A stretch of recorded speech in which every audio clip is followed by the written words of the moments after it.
there is an origin. There is something which was given to you that you find every time you wake up, that you're faced with.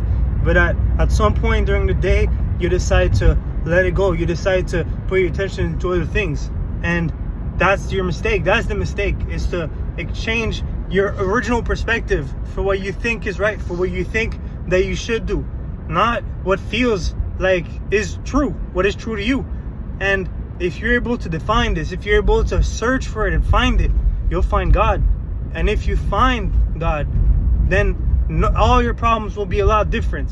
All your problems will be from a different perspective. You'll understand that that origin, that authentic point of view that you were given is the only thing you have. And if you lose that, you have nothing. There's nothing else. Everything around you is just concepts which were built by other people, concepts which you have to buy into. And if you don't buy into them, they all mean nothing.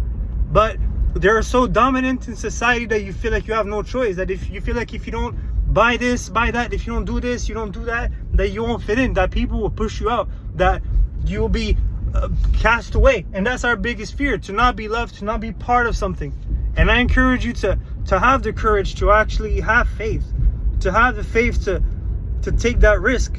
And if you find your authentic point of view, that point of view which we talked about, your origin, you'll be able to look into life and to figure out that there are things that you have your own definitions for, things that you look at and you think to yourself, that feels true to me, that seems valuable to me, even if other people don't agree.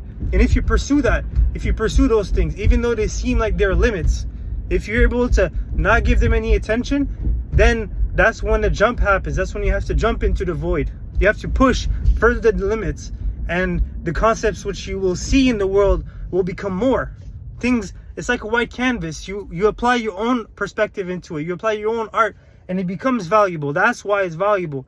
It's all canvases, but if you're able to do that, you'll be able to be of value in the world, and people will come to you because that's attractive. Authenticity is attractive. The uniqueness is the only thing that makes you different from other people. And if all of this makes sense, then the journey is really a personal one, and it's to find out what is between you and that origin, what is between you and what you were given. And that's it. Take the courage, jump into the void, and you'll know when you find it. You'll know when you're true to yourself. You'll know when you would have done something which is courageous. You'll know when all this happens. Just trust the process, because just like love, it's never a certainty. When you're in love, you're never sure that you're in love. You just feel like you don't understand, how come I feel like this and like that. And it's work. And that's the reality of life as true as I know it.